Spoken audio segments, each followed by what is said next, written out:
السلام عليكم وسلامتين دمانتين كسو دوادا عشر كان كسابسن DNS Domain Name System DNS كمحوية DNS كوحاواي حنانكا ويب سايت كا أما كمبيوتر كمقعيسة بني آذن كأي فهمي كران لوغو بدلو IP address وكمبيوتر كفهمي كران مثال haddii ay tiraay www.hiran.com computerka waxba kama yaqaan hiran marka wuxuu u baahan yahay in loo bedelo IP address uu garanayo marka DNS-ka waa hanaankaas magaca loogu bedelayo IP address DNS-ka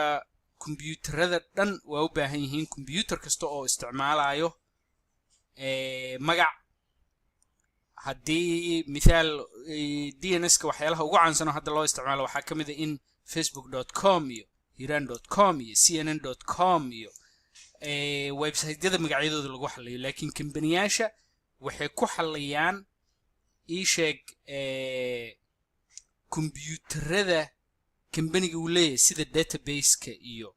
maxaa la dhihi jiray file server-ka iyo waxyaalahaas wali DNS ay isticmaalaan si ay dadka un magac u geliyaan sidee u shaqeeyaa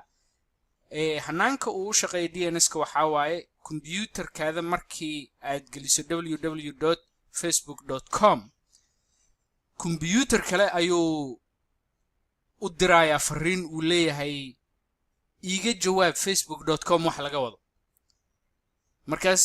computerka kale soo jawaabayo oo ah DNS serverka wuxuu leeyahay facebook.com address kan ba ugu tagi kartaa waa web markii aad browser isticmaashid browserka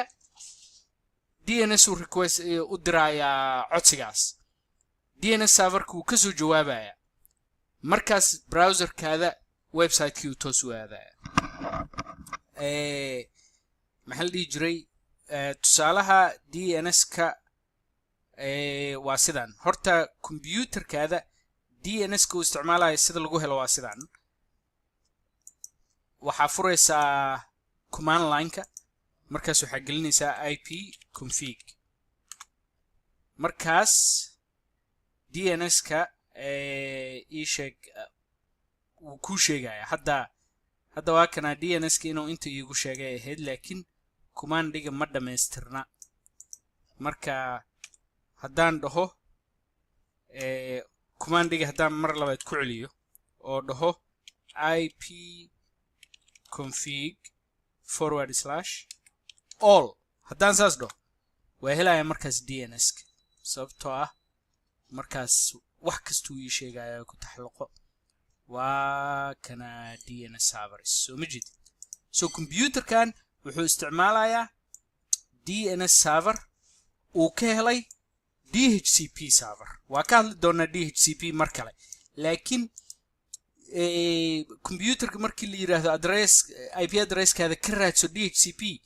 DHCP-ga wuxuu siinayaa IP address computerka iyo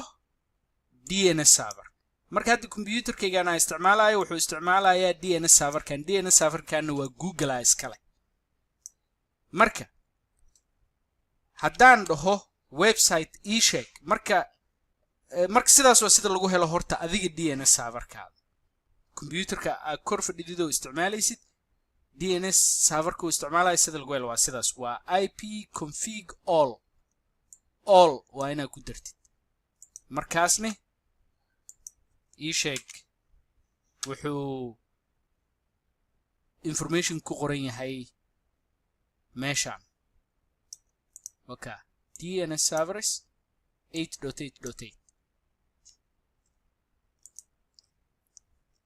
sida lagu helo IP address website marka haddana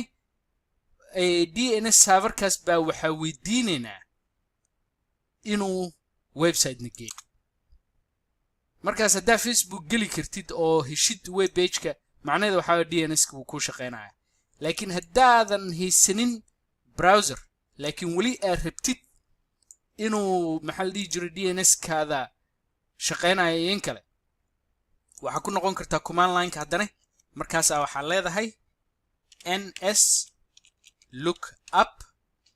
markaas space facebook.com waxaa leeda marka name server lookup facebook.com markaas enter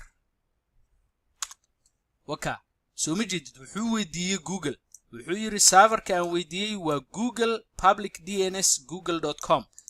8.8.8 google iskale waa free dns free bay kugu siinayaan marka wuxuu yiri kaas baan weydiiyey website kan magaceeda macnaha IP addresskeeda wuxuuna yiri magaca waa facebook.com IP address kane waka marka IP address kan waa IPv google dns haddaadan garanayn IP address wuxuu yahay